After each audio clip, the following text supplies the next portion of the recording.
money, power and status and ego drive a lot of decisions in investment banking, but they also drive them in the charity sector or politics. So I don't think it's an outlier, but some of the stereotypes play out, and otherwise you also meet brilliant people that are top of their game.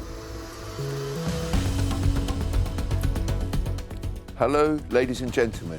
It's great to be back in the FT studio to be filming the PWM Tea Break with my special guest, Joe Living, founder of the Aces High Consultancy, who runs immersive workshops, bringing lessons about decision-making from the poker table to the boardroom. It's great to have you with us, Joe. Thank you so much for having me. It's great to be here. And what kind of drink have you chosen today? This morning I've got the classic breakfast brew, so I love a cup of tea. I've never actually had a cup of coffee in my life. When we look at the popular portrayal of poker players in films, they're all drinking whiskey when they're placing their bets. Would you recommend for both investors and card players that it's more sensible to drink a cup of tea to prevent that irrational exuberance? I think definitely it's about performance management and self-control and making sure you're on your A game. So I steer clear of alcohol at the poker table, and I would imagine most investors do too. And the stereotypes you mentioned around poker and popular culture really don't serve the game. It's about bluff and bravado and boys' night. And at Aces High, we're all about having a game that's inclusive, zero gambling, and taking the strategic lessons and the gameplay without the gambling. Joe, you're a former investment banker, UBS. That's right. And you wrote a very nice opinion piece for us comparing the two, comparing that investment floor to the poker table. There's so many synergies between poker and investing, and I think it comes to loss aversion, and sometimes you need to minimise your losses as much as maximising your gains, and people get too wedded to an investment. Outcome bias, where you're sort of conflating the quality of your decision with the quality of the outcome, and sometimes you need to unpick that. And also just self-control, reading the room, asserting your value, timing your contribution, bet sizing. I mean, the parallels are endless. I was thinking about your article. A couple of weeks ago, I was in Monaco to chair some panels at the Fund Forum, and we were in the shadow of that famous casino at Monte Carlo.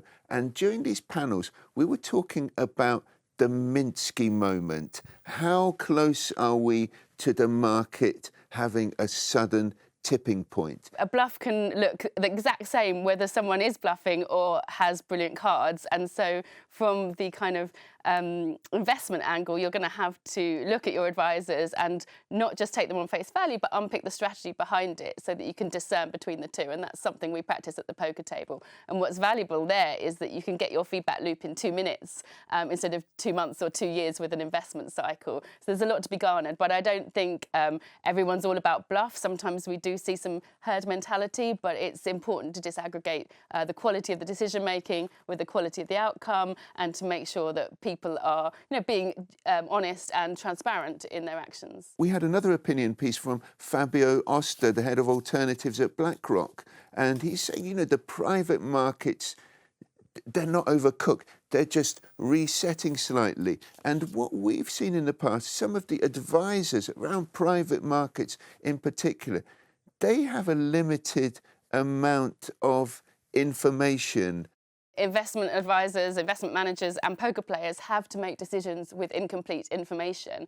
And I think a greater risk is constantly calling for more analysis, constantly calling for more data. You need that to a point, and then you need to get over the indecision and take action. And so, I think there is a certain amount of kind of data gathering, but it is recognising we're always going to be operating with imperfect information, and the best poker players are the strategic chameleons that can kind of make that move and dial up a side of themselves, even if they feel maybe they don't have all the answers. So it's balancing the risk with expected returns and finding that kind of nuance. I love that notion of being a strategic chameleon, and I know that you run a lot of specialist workshops for women players.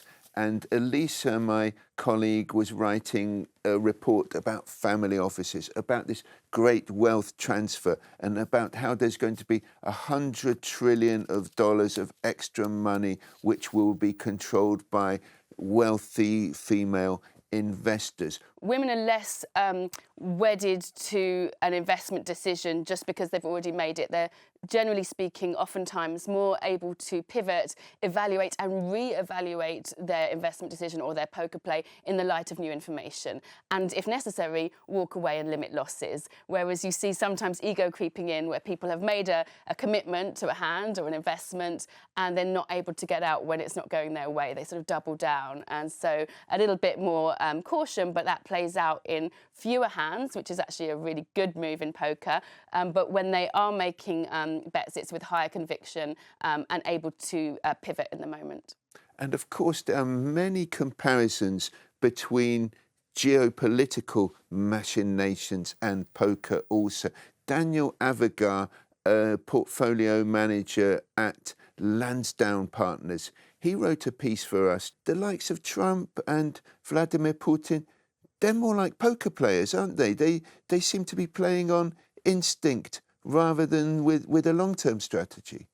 I think you need both. I talk in poker about the brilliant basics, which is your strategy, your statistics, your discipline, patience, and then you can layer on the magic moments, which is more intuition, reading the room, taking your hunch. And I wouldn't say, Trump's like all poker players. I think the best ones are able to time their contribution and pick their moment, and it's not as much about bluff as people think, and that's what we dive into in our workshops, and what can we learn that can actually take us from the poker table to the boardroom table in those negotiations moments to make high quality decisions in high stakes moments. It's one of the magic moments for us, Joe, is that we're getting a lot of questions from our viewers. And there was Angeliki Kalipoliti, Communications Director of Europe and Asia at TradeWeb. And I'm delighted that you're watching our show, Angeliki. And Angeliki is asking, in your article, Joe, you highlight how this emotional trading can make us lose sight of rational decisions. She's asking, can the algo trading without human intervention, can that cope better with these decisions? And how do we avoid creating markets where all the robots are behaving in exactly the same way? The algo can be really helpful in disaggregating emotional bias from your decision making and how we can self-regulate under pressure or use data-driven decisions to empower us. So that's a really helpful move.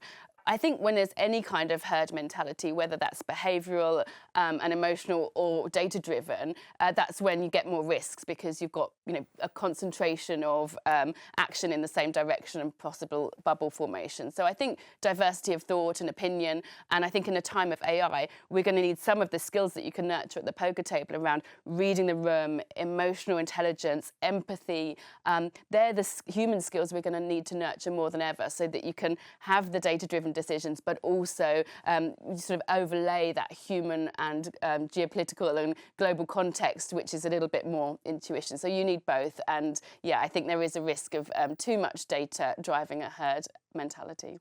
Well, many thanks for sharing your experiences with us today. And we hope that if we play our cards right, you will join us again in the future. Thank you so much for having me. I'd love to. Well, I'm sad to say the game's up for today, ladies and gentlemen, as we clear the tables for the next recording when we will be looking at moral leadership in wealth management firms. And I look forward to seeing you all for future episodes of the PWM Tea Break.